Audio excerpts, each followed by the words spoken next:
Assalamualaikum warahmatullahi wabarakatuh. Pada video kali ini kita akan belajar tentang sifat koligatif yang keempat, yaitu tekanan osmotik.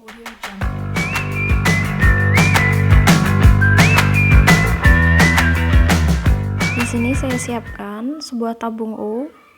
Tabung U tersebut kemudian saya isi air, di mana air dari tabung tersebut dipisahkan oleh membran semi permeabel.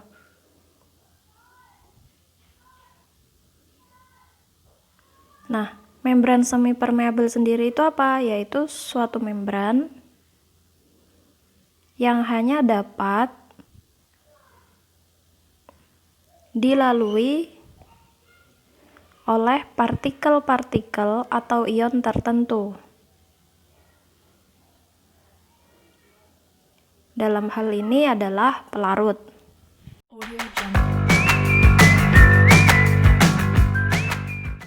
Setelah tabung tersebut diisi oleh air, ternyata kedua ujung tabung memiliki ketinggian air yang sama. Mengapa? Karena konsentrasi dari air yang dimasukkan sama, baik sisi kiri maupun sisi kanan. Nah, bagaimana jika salah satu tabung, misalnya tabung yang sebelah kanan, saya tambahkan beberapa partikel zat terlarut, misalnya nih, gula, dengan rumus molekul C6H12O6. Setelah penambahan gula pada tabung sebelah kanan, akan terlihat gambar di bawah ini. Pada tabung sebelah kiri, larutan terlihat lebih encer, sedangkan tabung sebelah kanan terlihat lebih pekat. Adanya perbedaan konsentrasi sisi tabung kiri dan sisi kanan dapat memicu terjadinya proses osmosis. Apa itu osmosis? Osmosis adalah perpindahan zat dari konsentrasi rendah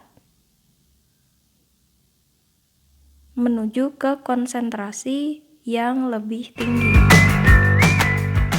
Atau bahasa mudahnya, berpindahnya larutan encer menuju ke larutan yang lebih pekat.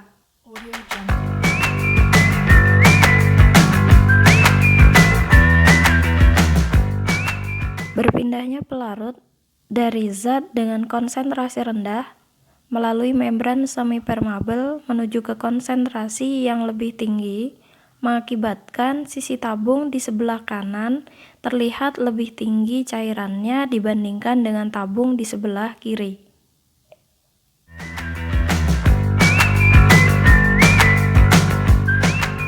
Pelarut dari larutan yang lebih encer akan berpindah secara terus-menerus melalui membran semi permeabel hingga tercapainya kesetimbangan.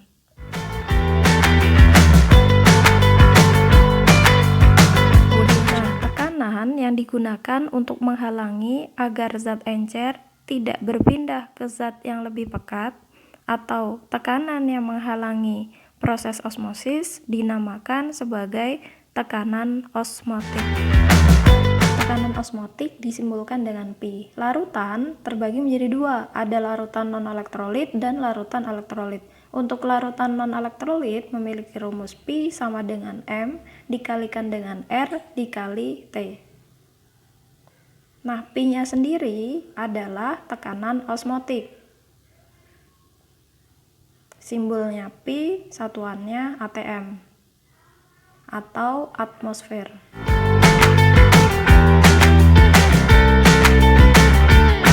R-nya adalah retapan, nilainya selalu 0,082 dengan satuan liter atm per Kelvin dikalikan mol. Untuk M-nya adalah molaritas, satuannya M besar. Rumusnya gram terlarut dibagi mr dikali 1000 dibagi volume larutan dalam mililiter. T-nya adalah suhu, satuannya Kelvin. Sehingga kalau di soal masih dalam satuan derajat Celcius, maka tambahkan 273, maka satuannya akan berubah menjadi Kelvin. Yang terakhir, rumus untuk larutan elektrolit, Pi sama dengan M dikali R dikali T, jangan lupa dikalikan dengan I. I-nya sendiri adalah faktor Van Hoff dengan rumus 1 ditambah N-1 dikali alfa.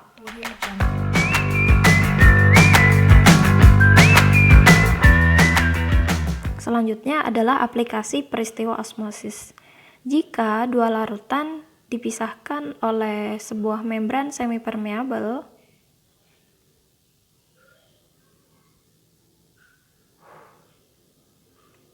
dengan tekanan osmotik yang sama, maka larutan tersebut bersifat isotonik atau isotonis. Saya ambil contoh di sini, obat tetes mata dan cairan infus. Jadi obat tetes mata dan cairan infus itu tekanan osmotiknya sudah disesuaikan dengan mata, sehingga ketika diteteskan atau dimasukkan ke dalam tubuh terserap dengan baik. Nah, kemudian jika dua larutan dipisahkan oleh membran semipermeabel dengan tekanan osmotik zat A yang lebih kecil dibandingkan dengan tekanan osmotik zat yang lain, maka larutan tersebut bersifat hipotonis. Saya misalkan di sini, ketika kalian menaburi lintah dengan menggunakan garam, konsentrasi garam lebih tinggi dibandingkan dengan konsentrasi cairan yang ada pada tubuh lintah. Sehingga ketika garam terserap oleh lintah, cairan lintah justru akan keluar sehingga si lintah tersebut mengalami dehidrasi. Yang terakhir, jika dua larutan dipisahkan oleh sebuah membran semipermeabel dengan tekanan osmotik zat A lebih besar dibandingkan dengan tekanan osmotik zat yang lain, maka larutan tersebut dikatakan bersifat hipertonik. Sebagai contoh, ketika kalian menyiram air pada akar tanaman. Kita lanjut ke contoh soal. Diketahui suatu larutan non-elektrolit X sebanyak 0,36 gram dimasukkan dalam larutan 200 ml. Larutan tersebut memiliki tekanan osmotik atau Pi sebanyak 0,246 atm. Suhunya sebesar 27 derajat Celcius. Nah, yang ditanya apa? Yang ditanya MRX.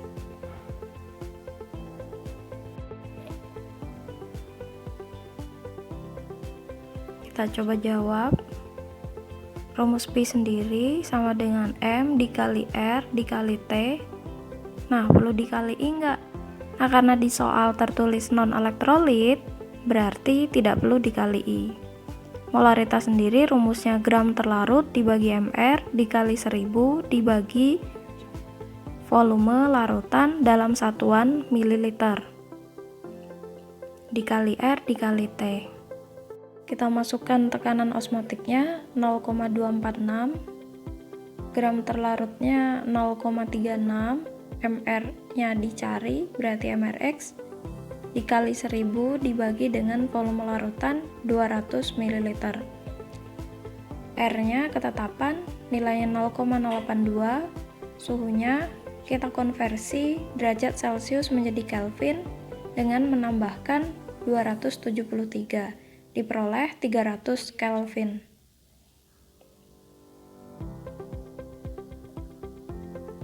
Seribu per 200 kita coret, dapatnya 5, 0,082 dikali 300, dapatnya 24,6. Kita hitung MRX nya 0,36 dikali 5 dikali 24,6 dibagi 0,246 ini kita sederhanakan agar bisa dicoret. 24,6 dikali 10⁻², coret-coret, nanti dapatnya 180.